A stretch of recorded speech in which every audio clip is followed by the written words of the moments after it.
अस्सलाम वालेकुम मेरे भाइयों दोस्तों। आज का जो हमारा लेक्चर है वो है क्लास 10 की केमिस्ट्री के एसिड्स बेसिस एंड सॉल्ट्स का लेक्चर नंबर 2। और इस लेक्चर में हम देखने वाले हैं neutralisation reaction, balancing of neutralisation reaction और पीएच, पीओएच, वाटर के आयनाइजेशन वगैरह के बारे में। सही है। इस लेक्चर में हम सिर्फ अपने सॉल्ट के टॉपिक को छोड़ेंगे। सही है। सॉल्ट के टॉपिक को हम अगले लेक्चर में कवर करेंगे और उसके साथ साथ कोशिश करेंगे कि उसके एमसीक्यूज भी कवर हो जाए, क्योंकि न्यूमेरिकल्स तो इसी लेक्चर में कवर हो जाए। सही है। पिछले लेक्चर में हमने आर्हेनियस की थ्योरी पढ़ी थी, ब्रॉन्स्टेड लोरी की थ्योरी पढ़ी थी, लेविस थ्योरी पढ़ी थी।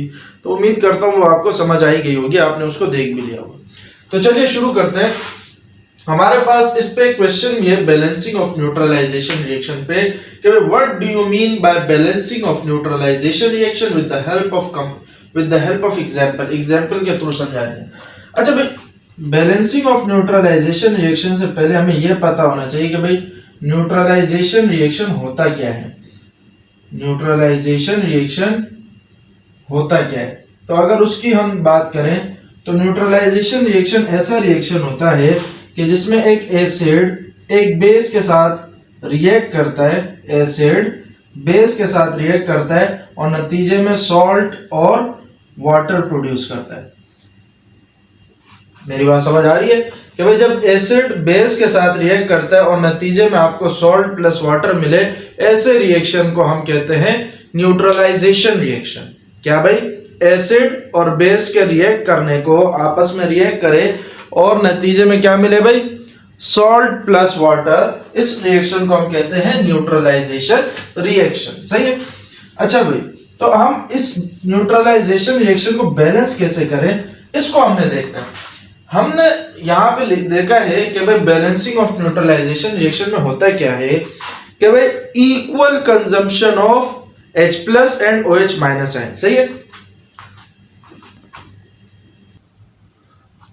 अच्छा भाई, तो बैलेंसिंग ऑफ न्यूट्रलाइजेशन रिएक्शन हमें बताता यह है कि भाई आपने रिएक्शन में जो H+ आयंस और OH- आयंस की कंजम्पशन हो रही है वो इक्वल होनी चाहिए। जैसे मैं यहाँ पे आपको एक एग्जांपल के थ्रू समझाऊं। ये हमारे पास एसिड है, एसिड हमारे पास आर्हेनियस थ्योरी के मुताबिक क्या देता है, H+ आयंस, और ये हमारे पास बेस है, बेस आर्हेनियस थ्योरी के मुताबिक क्या देता है, OH- आयंस एक्वस सॉल्यूशन में। तो यहाँ पे देखो H+ आयन 1 है और OH- आयन भी 1 है, तो यानी ये दोनों आपस में क्या है, बराबर है। तो अगर H+ आयन और OH- आयन एक जैसे हैं, इक्वल हैं, नंबर में इक्वल हैं, तो हम इसको कह सकते हैं कि भाई ये वाली न्यूट्रलाइजेशन रिएक्शन जो है ये बैलेंस है। कैसे बैलेंस है, देखो भाई यहाँ पे भी H+ और OH- आयन एक एक ही, जब आप इस वाटर के मॉलिक्यूल को तोड़ेंगे तो आपको एक H+ और एक OH- आयन मिलेगा। सही है। अच्छा भाई, हम जब इस चीज को देखते हैं कि भाई H+ आयन और OH- आयन की इक्वल कंजम्पशन को, यानी उसकी तादाद को हम देखते हैं, यानी उसके नंबर को हम देखते हैं, तो इसी के बारे में मैंने आपको एक टॉपिक बताया था, acidity of base and basicity of acid. मैंने आपको बताया था हम एसिडिटी निकालते हैं बेस की, एसिडिटी निकालते हैं बेस की, और बेसिसिटी निकालते हैं एसिडिटी, एसिड की बेसिसिटी ऑफ एसिड।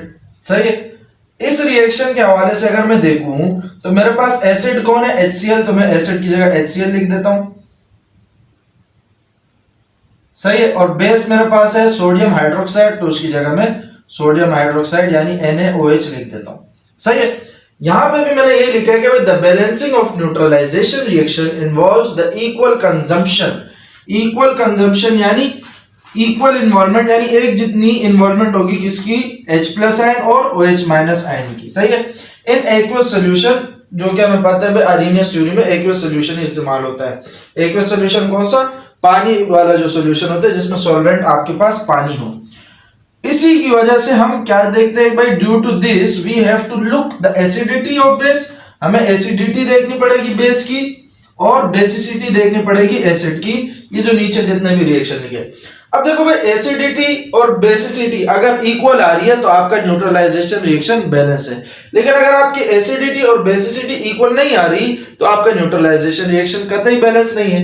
अब यहाँ पे अगर मैं NaOH की एसिडिटी देखूं तो NaOH की एसिडिटी का मतलब क्या है कि भाई NaOH आपको कितने OH माइनस आयंस दे रहा है। तो अगर आप इसको देखें NaOH को तो हमें पता है भाई NaOH हमें कितने OH माइनस आयन दे रहे हैं, तो एक Na प्लस देगा और दूसरा OH minus. OH minus ion कितने यहाँ पे एक है, तो यानी इसकी एसिडिटी कितनी है 1। इस NaOH यानी जो हमारे पास ये जो बेस है इसकी एसिडिटी कितनी है 1। इसी तरीके से अगर हम HCl की बेसिसिटी देखें तो ये हमारे पास देखो कितनी आ रही है, HCl में से एक H प्लस आयन आएगा और दूसरा Cl माइनस आयन आएगा। अगर हम इसको आयनाइज करके देखें तो हमारे पास HCl की बेसिसिटी भी कितनी आ रही है, H प्लस आयन कितने 1, तो ये भी हमारे पास 1 आ रही है। तो दोनों की एसिडिटी और बेसिसिटी के सेम है, एसिडिटी और बेसिसिटी सेम आ रही है, तो मतलब ये रिएक्शन बैलेंस है, इसको छेड़खानी करने की जरूरत नहीं है। अब जरा ये थी हमारी पहली एग्जांपल। अगर हम इस दूसरी एग्जांपल को देखें तो इस दूसरी एग्जांपल में क्या है कि नाइट्रिक एसिड को रिएक्ट करवाया जा रहा है बेरियम हाइड्रोक्साइड। नाइट्रिक एसिड एक एसिड है, बेरियम हाइड्रोक्साइड एक बेस है, सही है। तो इससे बनने वाला जो सॉल्ट है वो है बेरियम नाइट्रेट और H2O। अगर मैं इसकी एसिडिटी, ये हमारे पास एसिड है, इसकी अगर मैं बेसिसिटी चेक करना चाहूं तो मेरे पास कितनी आएगी 1 आएगी इसकी बेसिसिटी, यानी ये एक H प्लस आयन दे रहा है मुझे। और ये इसकी अगर मैं बेस है तो अगर मैं इसकी एसिडिटी चेक करना चाहूं तो देखने से पता चल रहा है कितने OH आयन है, 2 OH आयन है, तो मुझे ये कितने OH आयन देगा, OH minus ion 2 OH minus ion देगा, यानी इसकी एसिडिटी 2 है, इसकी बेसिसिटी 1 है। एसिडिटी और बेसिसिटी को हमने क्या करना है, बराबर करना है।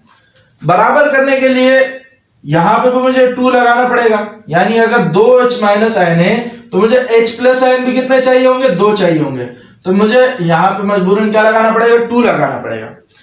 अब यहाँ पे जब मैंने 2 लगाया, यहाँ पे भी यहाँ पे पहले से ही 2 था, तो 2 H plus ion 2 OH minus ion, यानी एसिडिटी और बेसिसिटी बैलेंस हो गई।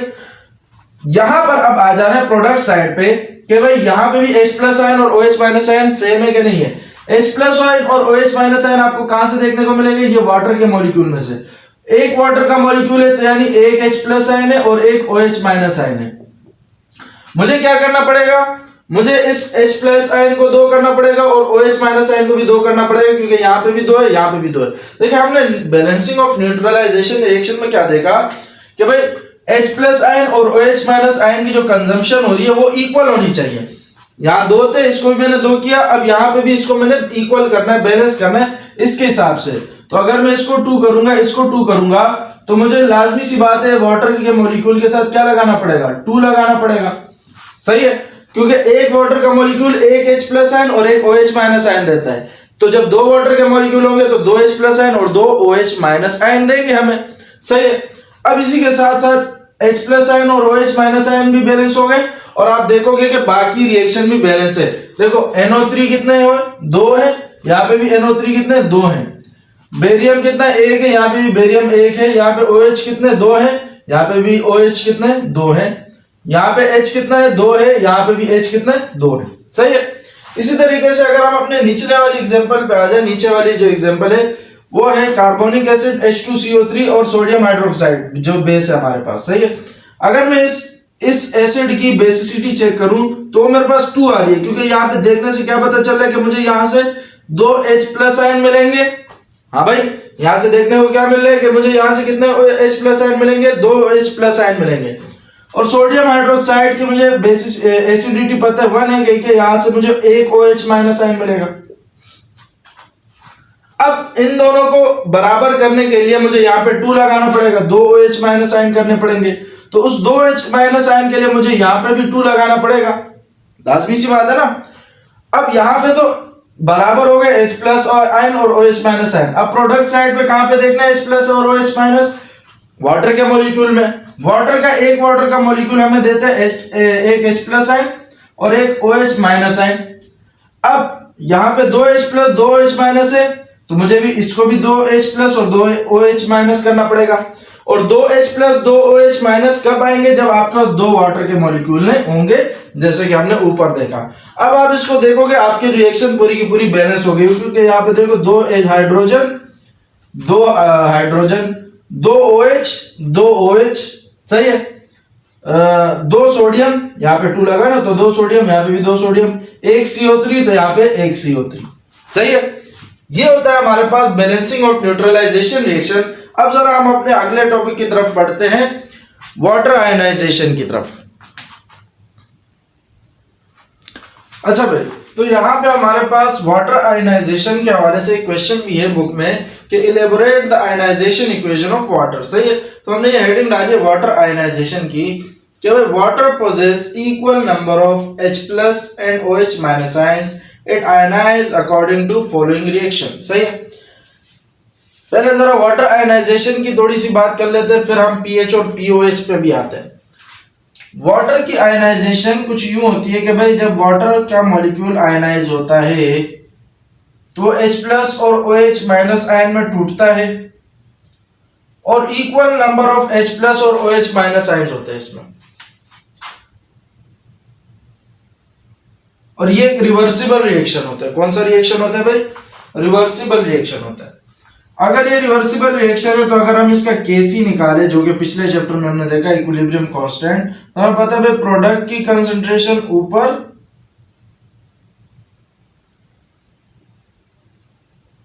और रिएक्टेंट की कंसंट्रेशन नीचे। यहां तक बात समझ आएगी होगी कि भाई प्रोडक्ट की कंसंट्रेशन ऊपर और रिएक्टेंट की कंसंट्रेशन नीचे। लेकिन हमें देखने को क्या मिलता है कि भाई the number of dissociated H2O molecule is very small.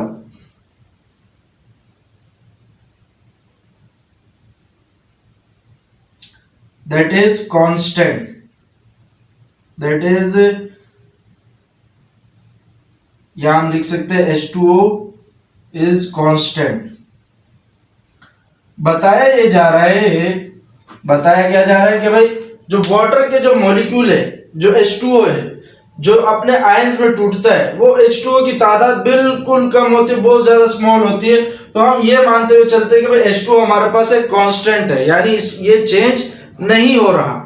बात को समझो जरा कि भाई हमें कहा यह जा रहा है कि भाई ये जो H2O डिसोसिएट हो रहा है, टूट रहा है, वो H2O बहुत ही कम टूट रहा है, बहुत ज्यादा कम टूट रहा है, सही है। तो इसीलिए हम ये मानते हुए चले कि भाई H2O हमारे पास कांस्टेंट है। कांस्टेंट से मुराद टूटा ही नहीं है, टूटा है लेकिन बहुत कम, इतना कम कि हम इसको नेग्लेक्ट कर देते हैं, सही है।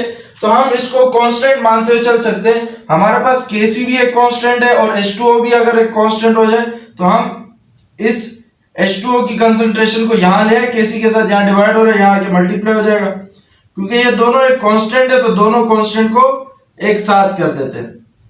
क्या ख्याल है? दोनों कांस्टेंट को क्या कर देते? एक साथ कर देते।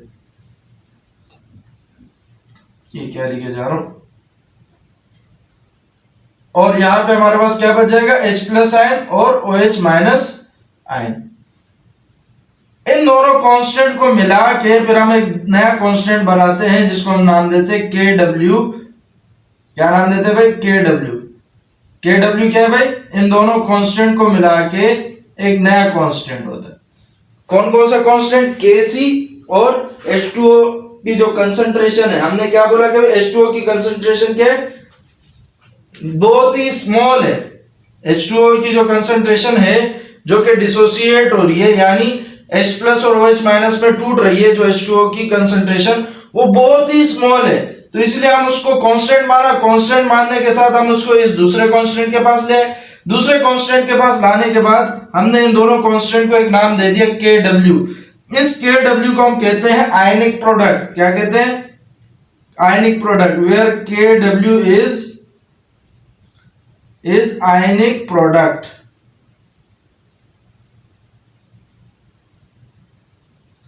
and its value, इसकी जो वैल्यू कैलकुलेट की गई है वो आपको याद करनी पड़ेगी, is 1 exponent -14 mole per dm cube और इस पूरे पे स्क्वायर, सही है। क्या वैल्यू है इसकी? 1 एक्सपोनेंट माइनस 14 मोल पर डीएम क्यूब का स्क्वायर, क्योंकि यहाँ पे एक कंसंट्रेशन ये रही, एक ये रही, तो मोल पर डीएम क्यूब, मोल पर डीएम क्यूब, तो मोल पर डीएम क्यूब, मोल पर डीएम क्यूब क्या हो जाएगा? मोल पर डीएम क्यूब का स्क्वायर। ये हम पिछले लेक्चर में काफी डिटेल में देख चुके हैं। इस चीज को जरा दोबारा दोहरा लें कि भाई क्या है कि भाई वाटर का मॉलिक्यूल आयनाइज हो रहा है H+ और OH- आयंस में। क्योंकि ये रिवर्सिबल रिएक्शन है तो हमने इसका इक्विलिब्रियम कांस्टेंट यानी Kc निकाला। Kc निकालने के बाद हमने क्या देखा कि भाई जो H2O की कंसंट्रेशन होती है जो कि आयनाइज हो रही है, वो H2O जो आयनाइज हो रहा है वो बहुत ही कम तादाद में है, यानी वो H2O जो H+ और OH- आयन में टूट रहा है वो बहुत कम तादाद में, इसलिए हमने H2O को क्या मान लिया? कांस्टेंट। तो कांस्टेंट मानते हुए हमने इसको दूसरे कांस्टेंट के पास लेके के चले गए, जो एक कांस्टेंट ये रहा, ये भी कांस्टेंट है तो इस कांस्टेंट को भी इस कांस्टेंट के पास लेके चले गए, और इन दोनों चूंकि कांस्टेंट है तो हमने एक कांस्टेंट बना दिया। जब दो कांस्टेंट होते हैं ना तो फिर उसको हम एक कांस्टेंट बना देते हैं, तो उस एक कांस्टेंट को हमने क्या नाम दिया? KW, जो कि किसके बराबर है? H+ आयन और OH- आयन के। यहां पे हमारे पास जो KW है उसका नाम क्या है? आयनिक प्रोडक्ट, और इसकी वैल्यू कितनी है? 1 एक्सपोनेंट माइनस 14। अगर मैं यहाँ पे एक और बात आपको समझाने की कोशिश करूं तो H+ आयन और OH- आयन को जब आप मल्टीप्लाई करोगे, यहां से आपको यही समझ आ रहा है ना कि H+ आयन और OH- आयन को जब आप मल्टीप्लाई करोगे तो आपके पास KW बराबर आता है, सही है। और उस KW की वैल्यू कितनी है? 1 एक्सपोनेंट माइनस 14। क्या है भाई? 1 एक्सपोनेंट माइनस 14, यानी यहां पे मेरे पास H+ की कंसंट्रेशन कितनी है? 1 एक्सपोनेंट माइनस 7 मोल पर डीएम क्यूब, और OH- आयन की कंसंट्रेशन कितनी है? 1 एक्सपोनेंट माइनस 7 मोल पर डीएम क्यूब, सही है। थोड़ा सा घींच में हो गया, ये जो इजाफी मैंने लिखा है इसको साइड पे करके लिखो, सही, और इस चीज को पूरा एज इट इज उतार लेना। तो 1 एक्सपोनेंट माइनस 14 है तो मतलब H+ आयन की कंसंट्रेशन कितनी है? 1 एक्सपोनेंट माइनस 7, और OH- आयन की कंसंट्रेशन कितनी है? 1 एक्सपोनेंट माइनस 7। मैं जरा इस चीज को मिटा रहा हूं,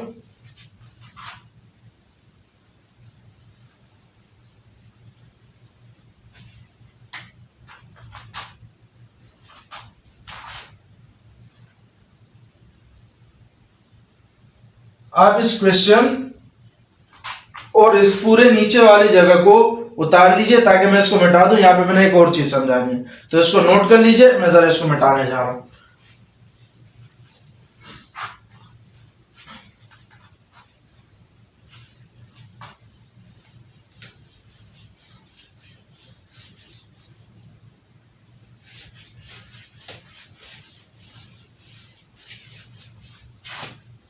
ये जो चीज मैं आपको समझा रहा हूं ना ये बहुत ही इंपॉर्टेंट है, वाटर आयनाइजेशन वाला।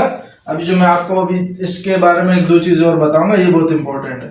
तो हमने क्या देखा कि भाई H+ आयन और OH- आयन, इन दोनों का जब प्रोडक्ट निकाला जाए यानी इन दोनों को मल्टीप्लाई करा जाए वो आ रहा है KW के बराबर, और KW हमारे पास किसके बराबर है? 1 एक्सपोनेंट माइनस 14 के, 1 एक्सपोनेंट माइनस 14 के। तो यानी H+ आयन की कंसंट्रेशन कितनी हो गई? 1 एक्सपोनेंट माइनस 7 के, और मोल पर डीएम क्यूब, और OH- आयन की कंसंट्रेशन कितनी हो गई? 1 एक्सपोनेंट माइनस 7 मोल पर डीएम क्यूब। ऐसी बात है कि नहीं है? बिल्कुल ऐसी बात है। ये -14 तो ये -7। अब ये जब कंडीशन हो रही है इसमें मेरे पास H+ आयन की कंसंट्रेशन बराबर है OH- आयन की कंसंट्रेशन के। क्या मेरी बात सही है? सही बात कर रहा हूं ना? दोनों एक जितने। जब हमारे पास H+ आयन और OH- आयन की कंसंट्रेशन इक्वल होती है, क्या होती है भाई? जरा दोबारा दोहरा ले कि भाई जब हमारे पास H+ आयन और OH- आयन की कंसंट्रेशन इक्वल होती है तो जो सॉल्यूशन होता है वो हमारे पास होता है न्यूट्रल। क्या होता है भाई? न्यूट्रल। ना ही एसिडिक होता है ना ही बेसिक होता है, क्या होता है? न्यूट्रल। और न्यूट्रल हमारे पास होता है प्योर वाटर। क्या होता है भाई? Pure water. लेकिन लेकिन लेकिन लेकिन हमने आर्हेनियस की थ्योरी में क्या पढ़ा था कि एसिड की प्रॉपर्टी है H+ आयन डोनेट करना और बेस की प्रॉपर्टी है OH माइनस आयन डोनेट करना। अगर मैं यहां लिख दूं कुछ इस तरह से कि भाई H प्लस आयन अगर ग्रेटर देन हो OH माइनस आयन से, तो यहां मुझे बताओ ये जो इससे आने वाला जो सॉल्यूशन होगा वो एसिडिक होगा या बेसिक होगा। यहां मैंने क्या लिखा है कि H प्लस आयन की कंसंट्रेशन क्या है, ज्यादा है, OH माइनस आयन की कंसंट्रेशन है। तो जब H प्लस आयन की कंसंट्रेशन ज्यादा है, H प्लस आयन कौन देता है, एसिड देता है, तो यानी ये सॉल्यूशन क्या होगा, एसिडिक होगा। ये बात है क्या नहीं है।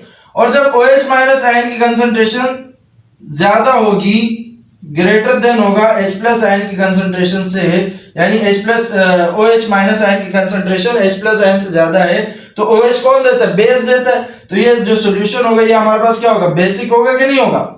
तो ये तीन बातें आप लोगों ने तो पहली फुर्सत में उतार लेनी है। दूसरी जो बात मैं आपको बताने जा रहा हूं वो ये बताने जा रहा हूं कि भाई पीएच स्केल में जो हमारे पास होता है, पीएच स्केल में अमूमन होता है 1 से लेकर 14 तक, लेकिन 14 से आगे भी जा सकते हैं, 1 से पीछे भी जा सकते हैं, तो इससे की कोई घबराने वाली बात है नहीं। लेकिन जो पीएच का जो स्केल होता है, जिसमें मैंने अभी आपको बोला क्या से कहां तक हो सकता है, 1 से लेकर 14 तक, इसमें 20 का आता है 7 जिस चीज का भी पीएच आता है वो सॉल्यूशन हमारे पास होता है न्यूट्रल। पीएच कैसे निकालते हैं वो हम अब यहां पे सीखेंगे। पीएच जब 7 आता है तो हमारे पास होता है न्यूट्रल, लेकिन अगर पीएच 7 से पीछे हो तो वो सॉल्यूशन हमारे पास होता है एसिडिक। अगर किसी सॉल्यूशन का पीएच 7 से कम है, किसी सॉल्यूशन का पीएच 7 से कम है तो वो हमारे पास होता है एसिडिक। लेकिन अगर किसी सॉल्यूशन का पीएच 7 से ज्यादा होता है तो हमारे पास होता है बेसिक। इस बात को भी याद रखना है कि अगर पीएच 7 है तो न्यूट्रल, पीएच 7 से कम है तो एसिडिक, पीएच 7 से ज्यादा है तो बेसिक। इस चीज को उतार लें। अब ये एक और चीज मैंने आपको समझानी है जिसके थ्रू हमने एक सवाल सॉल्व करना है।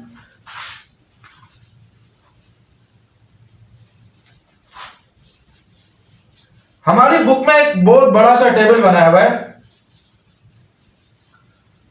और टेबल कुछ यूं बनाया हुआ है कि भाई H प्लस आयन की कंसंट्रेशन दी हुई है और OH माइनस आयन की कंसंट्रेशन दी हुई है मोल पर डीएम क्यूब, दोनों किसमें है, मोल पर डीएम क्यूब में। यहां से शुरू किया है 1 exponent 0, 1 exponent -1, 1 exponent -2, 1 exponent -3, 1 exponent -4, 1 exponent -5, 1 exponent -6, 1 exponent -7, 1 exponent -8, 1 exponent -9, 1 exponent -10, 1 exponent -14, 11, 1 exponent -12, 1 exponent -13, 1 exponent -14। और इसी के मुकाबले में यहां से फिर OH माइनस आयन की कंसंट्रेशन शुरू करनी है।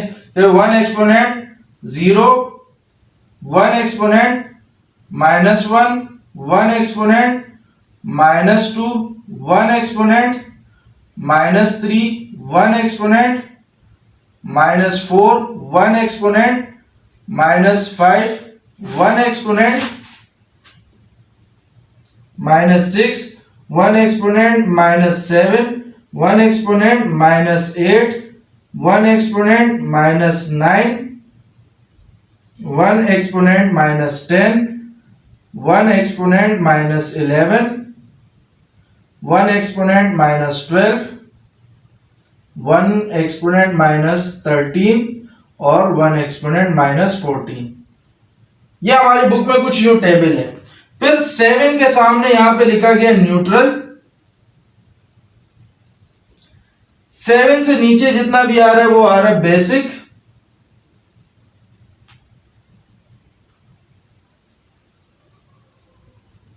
और 7 से ऊपर जितना भी जा रहा है वो आ रहा है एसिडिक। अब जरा यहां पे इसका मतलब समझो। इतना तो आप लोगों को पता होगा, इतनी तो मैथमेटिक्स आती होगी कि भाई पावर माइनस में अगर है, पावर अगर किस में, माइनस में है, तो अगर माइनस में अगर पावर है तो वो नंबर जितना ही छोटा है उसकी वैल्यू उतनी क्या होती है, बड़ी होती है। दिखने में वो नंबर जितना छोटा है उतनी उसकी वैल्यू ज्यादा होती है।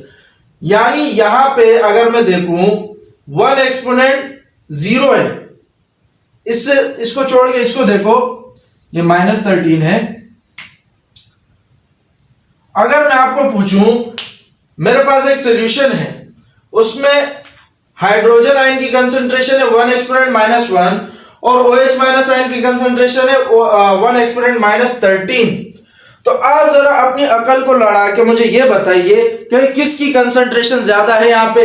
भाई यहाँ पे कंसंट्रेशन किसकी ज्यादा है, हाइड्रोजन आयन की कंसंट्रेशन ज्यादा है या OH माइनस आयन की कंसंट्रेशन ज्यादा है। तो अगर जो जो बच्चे कह रहे हैं कि भाई OH माइनस आयन की कंसंट्रेशन ज्यादा है तो उनके लिए तो क्या कहें, लेकिन अगर जो जो कह रहे हैं कि भाई H प्लस आयन की कंसंट्रेशन ज्यादा है तो ये बिल्कुल सही कह रहे हैं, क्योंकि मैंने अभी आपको बताया कि भाई माइनस में अगर नंबर है तो वो दिखने में जितना छोटा होता है वैल्यू उसकी इतनी बड़ी होती है। अगर मैं सिर्फ इन दोनों का कंपैरिजन करूं, सिर्फ इन दोनों का क्या करूं, कंपैरिजन करूं, तो मेरे पास साइन ये वाला आएगा। ऐसा है कि नहीं है? 1 exponent -1 is greater than 1 exponent -13। अगर मैं इन दोनों का कंपैरिजन करूं तो बताइए कौन सा ज्यादा है, -4 वाला ही ज्यादा होगा ना।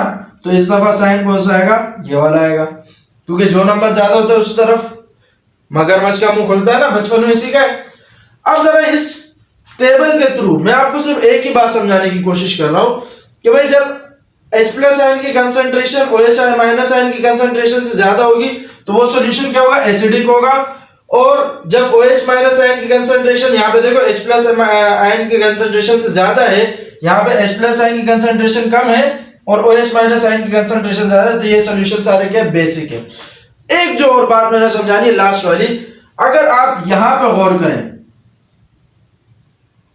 10 की पावर -7 पे गौर करें, तो अगर मैं आपको दिखाऊं कि भाई H प्लस आयन में अगर 10 की पावर, अगर आपको H प्लस आयन की कंसंट्रेशन दी जाए और वो 10 की पावर -7 से कम है, तो क्या बोलोगे आपके वो सॉल्यूशन क्या है, एसिडिक है या बेसिक है।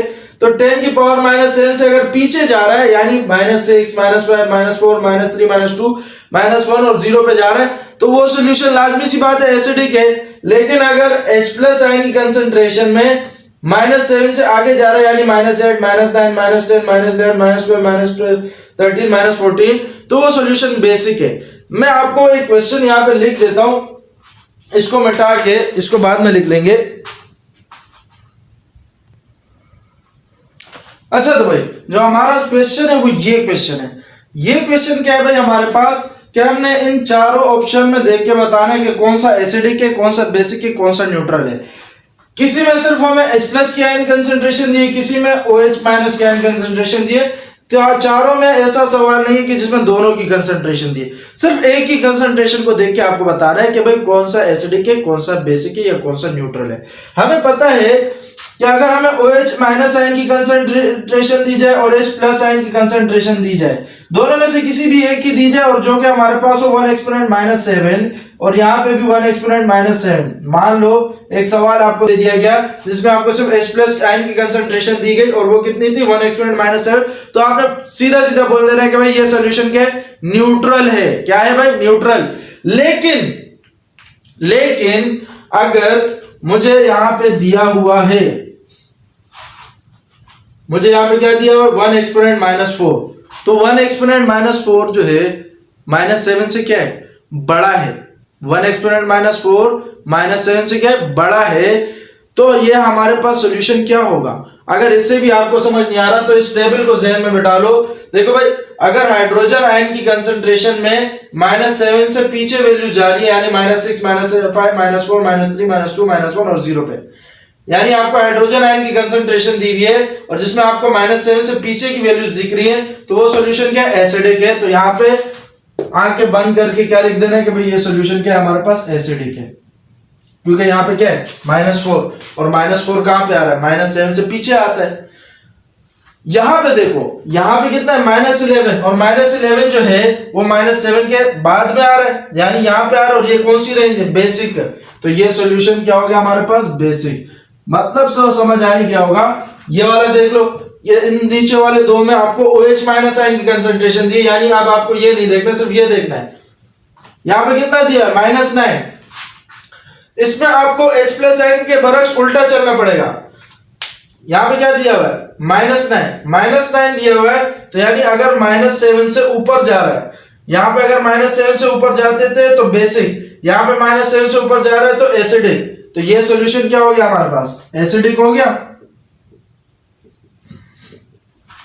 लेकिन यहाँ पे अगर -7 से नीचे आ रहे हैं, यानी -6 -5 -4 -3 -2 पे आ रहे हैं, तो वो सॉल्यूशन हमारे पास क्या होगा, बेसिक होगा। यानी ये क्या है, -3 यहाँ पे क्या है, -7 से क्या नीचे है, तो ये हमारे पास क्या होगा, ये सॉल्यूशन बेसिक हो गया। मतलब क्या है भाई, सिंपल और सादा अल्फाज में समझो, अगर आपको कोई सवाल दिया हुआ है जिसमें H+ आयन की कंसंट्रेशन दी हुई है, किसकी कंसंट्रेशन दी है, H+ आयन की, ये MCQs में आ सकता है, इसलिए बार बार बता रहा हूं। आपको एक सवाल दिया हुआ है जिसमें आपको H+ आयन की कंसंट्रेशन दी है, आपने देखना है कि भाई उस H+ आयन की कंसंट्रेशन -7 से किस तरफ जा रही है। अगर तो -7 से पीछे की तरफ जा रही है, H+ आयन की बात करो, अगर तो -7 से पीछे की तरफ जा रही है, यानी -6 -5 -3 -2 -1 पे, तो वो सॉल्यूशन एसिडिक है। अगर -7 से आगे की तरफ जा रही है, -8 -9 -10 -11 -12 -13 -14 आगे की तरफ जा रही है, तो वो सॉल्यूशन बेसिक है। ये आपको H+ आयन की कंसंट्रेशन में। अगर आपको H+ आयन का याद हो जाए ना, तो OH- आयन का बिल्कुल इसका उल्टा है। मतलब अगर आपको OH- आयन की यानी हाइड्रोक्सिल आयन की कंसंट्रेशन दी गई है और उसमें आपको -7 10⁻⁷ से ऊपर की वैल्यूज देखने को मिल रही है। ऊपर की वैल्यूज देखने से क्या मुराद है कि भाई 10⁻⁸ -9 -10 -11, तो वो सॉल्यूशन आके बन करके एसिडिक है। लेकिन अगर आपको नीचे वाली वैल्यूज देखने को मिल रही है, -7 से नीचे वाली, -6 -5 -3 -2 -1 -4, तो वो सॉल्यूशन बेसिक है। ये OH- आयन की कंडीशन है। यहां तक बात समझ आ गई है, इस चीज को उतार लें। अब जरा आते हैं हम अपना pH और POH पे। अच्छा भाई, pH और POH जो मैंने यहां पे लिखा था, आप उसी में से इसकी डेफिनेशन उतार लेना pH और POH की। मैं जरा डायरेक्ट न्यूमेरिकल के क्वेश्चंस उतार रहा हूं यहां पे। अच्छा भाई, तो यहां पे मैंने आपको अभी pH और POH की डेफिनेशन लिखवाई थी। pH में मैंने लिखा था पोटेंशियल ऑफ हाइड्रोजन, POH में मैंने लिखा था पोटेंशियल ऑफ OH- आयन। सही है। डेफिनेशन लिखी थी हमने, the negative logarithm of H+ ion is called pH। सही है। The negative logarithm to the base 10, logarithm निकालना लेकिन बेस 10 के साथ, किसका, H+ आयन की कंसंट्रेशन का, ये हमारे पास pH कहलाता है। और negative logarithm of the negative logarithm to the base 10 of OH- ion concentration is called POH। सही है। अच्छा, यहां पे हमारे पास एक और चीज होती है कि pH और POH की वैल्यूज को जब आप ऐड करते हो तो आपके पास आता है 14। यहां तक भी बात समझ आ गई। ये हो गए 3 फॉर्मूले। मैं आपको लॉग के हवाले से एक बात याद दिलाना चाह रहा हूं, क्योंकि लॉग आप लोगों ने क्लास 9 में पढ़ा हुआ है। आपके पास अगर कुछ इस तरीके का सिचुएशन होता था कि log टू द बेस 10, यहाँ पे x होता था, यहाँ पे y होता था। यहां तक बात समझ आ गई। होता क्या था कि भाई जब आप इसको एक्सपोनेंशियल फॉर्म में चेंज करते थे, किस फॉर्म में चेंज करते थे, जब आप इसको एक्सपोनेंशियल फॉर्म में चेंज करते थे, तो ये जो छोटा नंबर लिखा होता है ये बड़ा हो जाता था, यानी 10 जो है वो बड़ा हो जाता था। इस साइड वाला नंबर उस साइड पे चला जाता था, यानी x जो है इस साइड पे वो इस साइड पे आ जाएगा, और ये जो उस साइड वाला नंबर होता है वो पावर में आ जाता है। यहां तक अगर मेरी बात आपको समझ आ रही है तो क्लियर है। ये बात मैं आपको इसके लिए समझाना चाह रहा हूं कि अगर आपको कहीं पे pH दिया हो, जैसे अभी हम यहाँ पे न्यूमेरिकल करेंगे तो आपको देखने को मिलेगा कि अगर आपको pH दिया है, आपको पूछ रहा है हाइड्रोजन आयन की कंसंट्रेशन कितनी होगी, तो आपने सिंपल क्या करना है, अगर इसको मैं इस तरीके से उतारना चाहूं तो ये मैं लिख देता हूं माइनस का log to the base 10 H+ ion की कंसंट्रेशन इक्वल टू pH। अब मुझे पता है मैथमेटिक्स के हवाले से ये माइनस का साइन मैं इधर भी शिफ्ट कर सकता हूं। सही, माइनस का साइन मैं उधर शिफ्ट कर सकता हूं। तो अगर मैं ये log को हटाऊंगा तो ये 10 क्या हो जाएगा, बड़ा हो जाएगा। ये माइनस का pH इसके ऊपर आ जाएगा, जैसे कि इक्वल के बाद वाला इसके ऊपर, और ये वाला उस साइड पे चला जाएगा। यानी अगर आपको H+ आयन की कंसंट्रेशन निकालनी होगी तो आपको सीधा सीधा ये फॉर्मूला लगाना पड़ेगा कि भाई H+ आयन की कंसंट्रेशन इक्वल टू 10 की पावर माइनस pH, 10 की पावर माइनस pH, 10 की पावर माइनस pH। लेकिन अगर आपको OH माइनस आयन की कंसंट्रेशन निकालनी है तो सिंपल ऐसे ही निकालेंगे, लेकिन 10 की पावर माइनस POH। बात समझ आ रही है? चले भाई, अब इसमें जरा आगे बढ़ते हैं। ये फॉर्मूलाज जिनको मैंने बॉक्स में घेर दिया है इनको जरा नोट कर लीजिए और आगे बढ़ते हैं। इसमें इन न्यूमेरिकल को सॉल्व करते हैं। ये दो न्यूमेरिकल जो ये हमारे पास एग्जांपल के हैं, ये तीन जो है ये मेरे ख्याल से सेक्शन डी के हैं, जो कि बुक के आखिर के पेज में होते हैं। अच्छा भाई, न्यूमेरिकल्स को सॉल्व करते हैं। मुझे यकीन है आपको लॉग के बेसिक रूल तो याद ही होंगे कि भाई जैसे लॉग में मल्टीप्लाई और होता है तो हम अलग अलग लॉग देके उसके बीच में प्लस का साइन डाल देते हैं, सही है।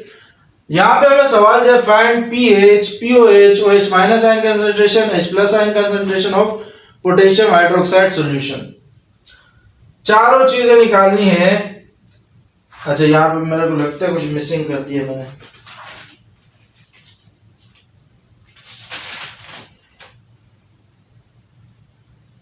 of 2.46 into 10 की power minus 9 of 2.46 of 2.46 into 10 की पावर माइनस 9 मोल पर डीएम क्यूब KOH सॉल्यूशन। अब सही हो गया।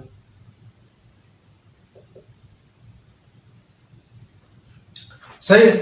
इस वाले को करने से पहले मैं आपको ये नीचे वाले करा देता हूं ताकि आपको थोड़ी सी आसानी हो जाए। दूसरा वाला क्या, a solution of HCl has pH of 2.3। Question number 2 को सॉल्व कर रहे हैं हम। पहले इसका डेटा अगर मैं बनाऊं, सॉल्यूशन जो है HCl का, उसमें pH कितना है उसका 2.3। हमने क्या निकालना है, कैलकुलेट इट्स POH निकालना है और H प्लस आयन की कंसंट्रेशन निकालनी है। दो चीजें निकालनी है। अगर मुझे pH दिया हुआ है और मुझसे पूछ रहे हैं भाई POH निकालो, अगर मुझे pH दिया हुआ है मुझसे पूछ रहे हैं pH निकालो, तो क्या मैं ये वाला फॉर्मूला लगा सकता हूं, pH plus POH equal to 14। pH कितना है 2.3 प्लस POH इक्वल टू 14। ये 2.3 यहाँ प्लस में आ जाएगा, क्या हो जाएगा माइनस में, तो POH इक्वल टू 14 माइनस 2.3। तो बताओ भाई कितना आएगा आंसर। 14 में से 2 गया 12, 12 में से 0.3 गया, तो ये मेरे पास क्या आएगा, क्या आएगा भाई 11.7 आएगा ना। चेक कर लेना जरा, 11.7 मेरे पास इसका क्या आ गया POH। 11.7 मेरे पास इसका POH आ गया। हाँ भाई, चेक कर लेना इसको एक बार। मेरे पास अभी फिलहाल कैलकुलेटर है नहीं। दूसरी जो बात हमने करनी है वो है H प्लस आयन की कंसंट्रेशन की। हमें पता है भाई H प्लस आयन की कंसंट्रेशन कैसे निकालनी है, 10 की पावर माइनस pH करके। तो भाई pH कितना है मेरे पास, pH कितना है मेरे पास 10 की पावर 2.3 है, तो यहां मैं लिख दूंगा माइनस 2.3 मोल पर डीएम क्यूब। ये आ गया हमारे पास H प्लस आयन की कंसंट्रेशन। यहां तक बात समझ आ गई। ये हमारे पास पहला न्यूमेरिकल।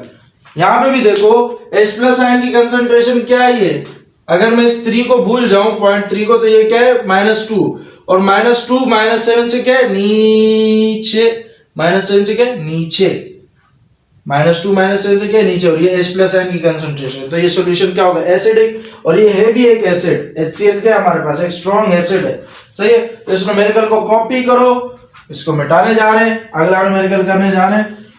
फिर न्यूमेरिकल नंबर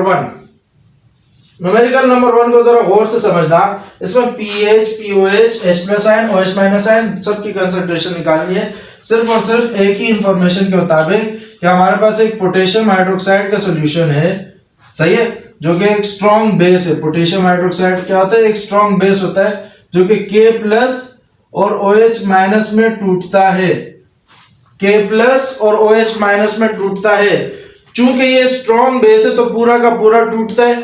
तो जितना यहां पे हमारे पास कंसंट्रेशन होता है, यानी KOH की जितनी कंसंट्रेशन होगी उतनी ही कंसंट्रेशन मेरे पास पोटेशियम की भी होगी, 2.46 इंटू 10 की पावर माइनस 9, और इतनी ही कंसंट्रेशन यहाँ पे मोल पर डीएम क्यूब, इतनी ही कंसंट्रेशन मेरे पास किसकी होगी, OH माइनस आयन की। और मुझे सिर्फ OH माइनस आयन की कंसंट्रेशन चाहिए थी, बाकी हम खुद निकाल लेंगे कि भाई चूंकि ये एक स्ट्रॉन्ग बेस है और एक स्ट्रॉन्ग बेस पूरा का पूरा टूटता है, तो जितना ये होता है उतना ही वो एरो के बाद वाला भी मिलता है। तो इस बात में कोई कंफ्यूजन नहीं है, इस बात को याद रखना कि जितना आपके पास यहाँ पे होगा उतना ही यहाँ पे भी होगा।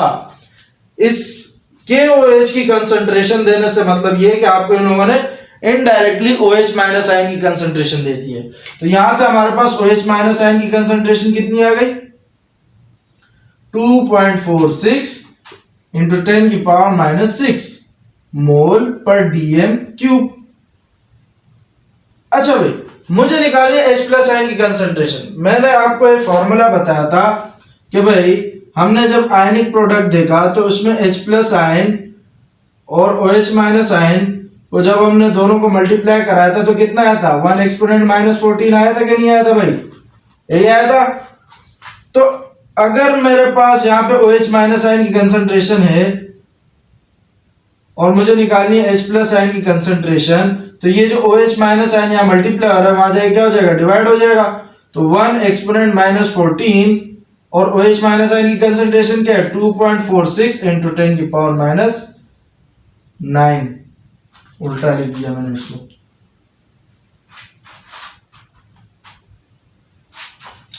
सही है, -9। अब इन दोनों को जब मैंने डिवाइड कराया तो मेरे पास इसका आंसर कुछ यूं आ रहा है, क्या आ रहा है भाई,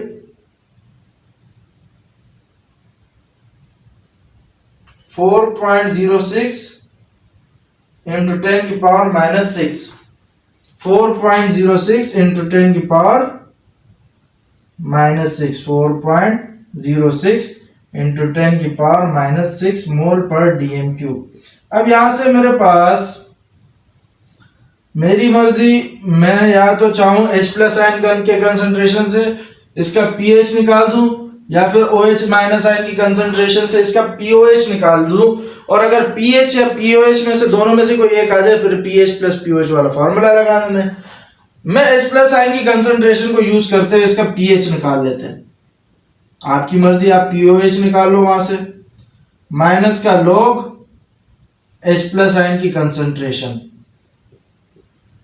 H प्लस आयन की कंसंट्रेशन कितनी है, माइनस का log 4.06 इंटू 10 की पावर माइनस 6। अब देखो log लगा हुआ है और ये दोनों नंबर आपस में मल्टीप्लाई हो रहे हैं, क्या हो रहा है, मल्टीप्लाई हो रहा है। तो जब हम log दोनों को अलग अलग करके देते हैं तो बीच में मल्टीप्लाई से हट के प्लस आ जाता है। ये log के कुछ बेसिक रूल है जो आपको सिखाए भी गए हैं, नहीं सीखे तो यहाँ पे सीख लो, याद कर लो इसको कि भाई यहाँ पे मेरे पास क्या आ जाएगा, pH equal to, minus sign को एज इट इज रहने दो, इस तरह से एक ब्रैकेट लगा लो और log दोनों को अलग अलग से दे दो। इसको log मिलेगा तो ये आ जाएगा log 4.06 प्लस मल्टीप्लाई की जगह क्या आ जाएगा, प्लस log 10 की पावर माइनस 6। अब आपको ये भी पता होगा कि जो पावर होती है वो साइड पे आ जाती है, पावर जो होती है वो क्या पे आ जाती है, साइड पे आ जाती है। और ये याद रखना, ये log टू द बेस 10 है, इसकी बेस क्या 10 है, जो कि मैं शो नहीं कर रहा हूं, हमें पता है बेस 10 है। ये पावर कहां पे आ जाती है, साइड पे आ जाती है। तो मुझे बताओ ये क्या बन जाएगा, माइनस log 4.06, ये -6 जब यहाँ पे आएगा तो ये क्या बन जाएगा, प्लस, और -6 तो प्लस माइनस क्या होगा, माइनस हो जाएगा। तो ये आ जाएगा -6 log 10। अच्छा, इस log की बेस क्या है, 10, तो log 10, log अगर बेस 10 है और यहाँ पे साथ में 10 आ जाए तो वो बराबर होता है 1 के।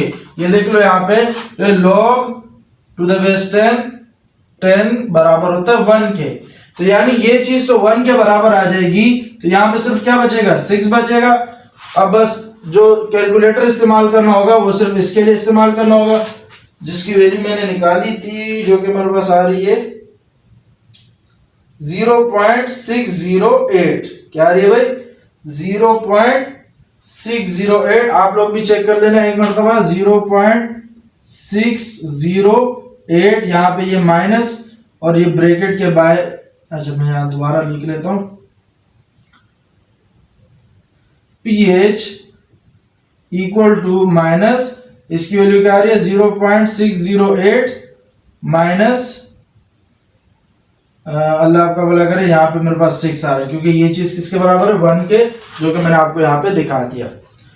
अब ये माइनस साइन अंदर दोनों से मल्टीप्लाई होगा, तो ये मेरे पास क्या आ जाएगा, माइनस प्लस माइनस का 0.608 और माइनस माइनस प्लस का 6। तो इससे जो मेरे पास आंसर आ रहा है वो कुछ यूं आ रहा है कि भाई 5.39। इसको जब आप करोगे तो आपका आंसर आएगा 5.39, या हो सकता है पॉइंट्स में कुछ चेंजिंग आ जाए।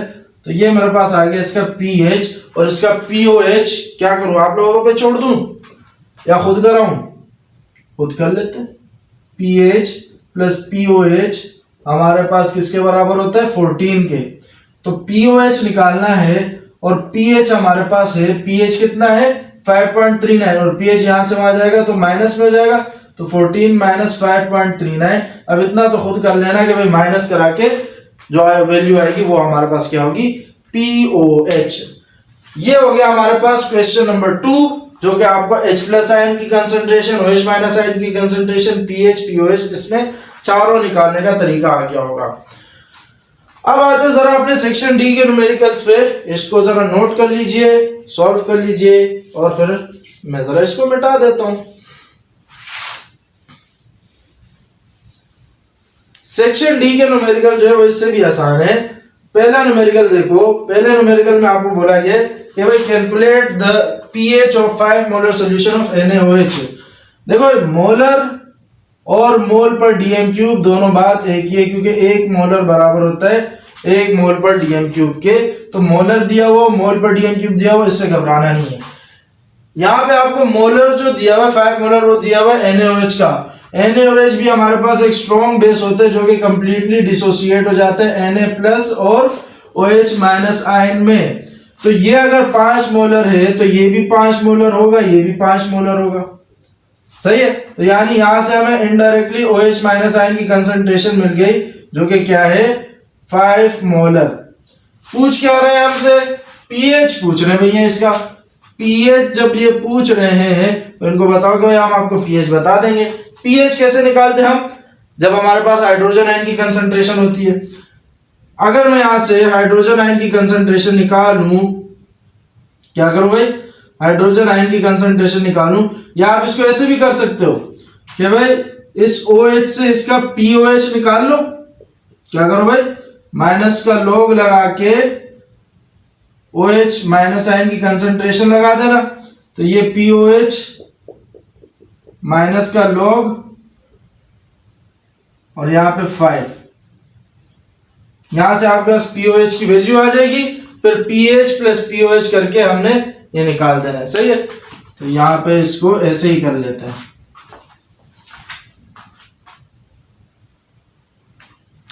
अच्छा भाई, तो जब हमने इसका POH निकाला तो ये आया हमारे पास माइनस का 0.698, सही है। अब अगर मैं इसको राउंड ऑफ करके लिखूं तो मैं इसको माइनस का 0.7 भी लिख सकता हूं, लेकिन आप ये भी लिख सकते हो, दोनों में कोई बात नहीं है, कोई मुश्किल नहीं है।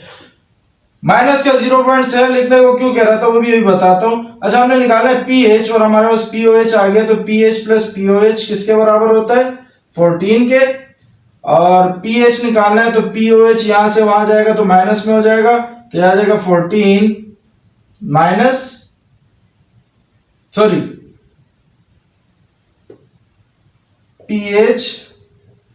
POH कितना है माइनस 0.698 इक्वल टू 14, और यहां भी अभी माइनस में तो वहां जाए क्या हो जाएगा प्लस में, तो 14 प्लस 0.698, तो ये मेरे पास आ जाएगा इसका pH 14.698।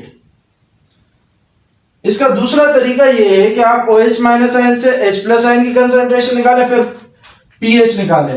तो जब आप इसको ऐसे करेंगे कि भाई H plus ion multiply by OH minus ion, ये हमारे पास बराबर होता है 1 एक्सपोनेंट माइनस 14 के। तो यहाँ से आपके पास H प्लस आयन की कंसंट्रेशन आ जाएगी।